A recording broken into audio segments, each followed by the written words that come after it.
Good evening. It's Tuesday, June 23rd, 2020. I'm Joe, the pastor at First Presbyterian Church, coming to you from Smithville, North Carolina, here in the heart of Johnson County. I'm thankful for the opportunity to share this evening reflection with you. Tonight our theme is about finding inner peace. And I use a psalm frequently used during times of crises, and this is the 46th Psalm. God is our refuge and strength, a very present help in trouble. Therefore we will not fear, though the earth should change, though the mountains shake in the heart of the sea, though its waters roar and foam, though the mountains tremble with its tumult. There is a river whose streams make glad the city of God, the holy habitation of the Most High. God is in the midst of the city. It shall not be moved. God will help it when the morning dawns. The nations are in an uproar, the kingdoms totter. He utters his voice, the earth melts. The Lord of hosts is with us, the God of Jacob is our refuge. Come, behold the works of the Lord. See what desolations he has brought on the earth. He makes war cease to the end of the earth. He breaks the bow and shatters the spear. He burns the shields with fire. Be still and know that I am God. I am exalted among the nations. I am exalted in the earth. The Lord of hosts is with us. The God of Jacob is our refuge. This is the word of the Lord. Thanks be to God. As I indicated, I wanted to share with you passages and reflection about finding inner peace, especially during tumultuous times. It's not an easy task to find calm when we are confronted with so many tasks or challenges, or hearing news and rumors of news that are in our world today. But there's a beautiful reflection, and I'm sharing this. One of my colleagues, Jody Welker, shared it with his congregation at the Kirk of Kildare, but I felt it was worth repeating for those of you who may be listening. And the reflection comes from Howard Thurman, a noted minister and leader in our nation about 100 years ago. And he writes about islands of peace within one's own soul. The individual lives his life in the midst of a wide variety of stresses and strains. There are many tasks which he is engaged in that are not meaningful to him, even though they are important in secondary ways. There are many responsibilities that are his by virtue of training or family or position. Again and again, decisions must be made as to small and large matters. Each one involves him in devious ways. No one is ever free from the peculiar pressures of his own life. Each one has to deal with the evil aspects of life, with injustices inflicted upon him, and injustices which he wittingly or unwittingly inflicts upon others.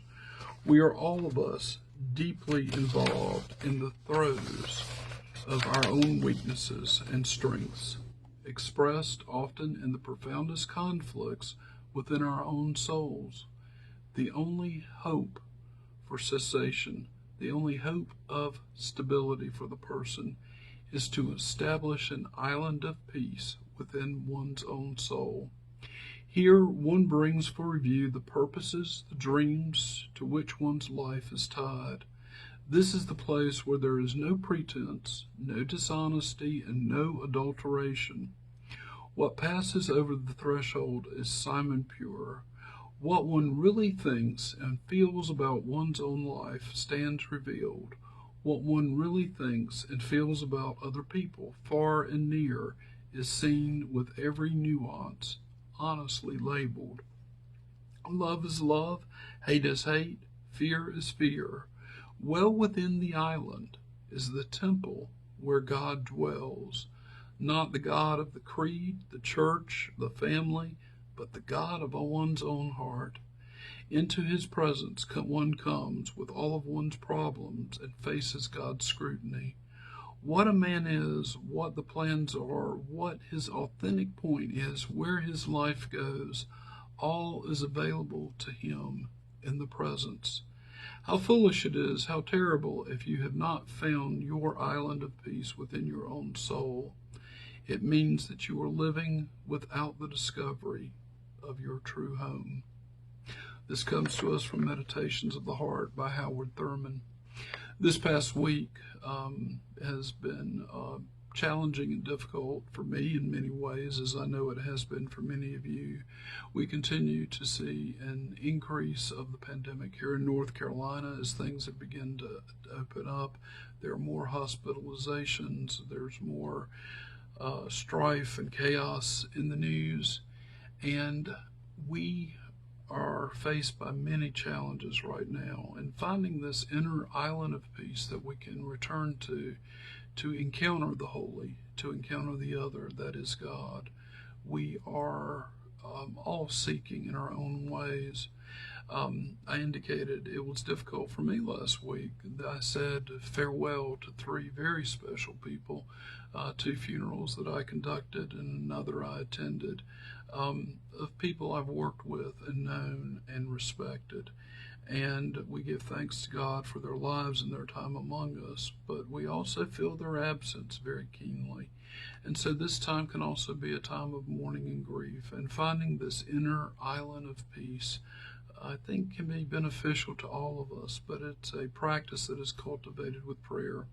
So tonight I'm sharing with you a prayer from a leading Quaker of the 19th century, John Greenleaf Whittier, and this prayer is: Dear Lord and Father of humankind, forgive our foolish ways, reclothe us in our rightful mind, in pure lives thy service find, in deeper reverence praise, drop thy still dews of quietness, till all our striving cease, take from our souls the strain and stress, and let our ordered lives confess thy beauty of thy peace.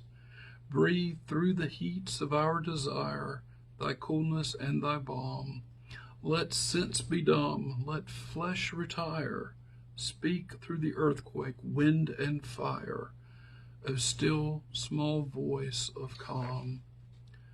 May the Spirit bring us healing and comfort this night.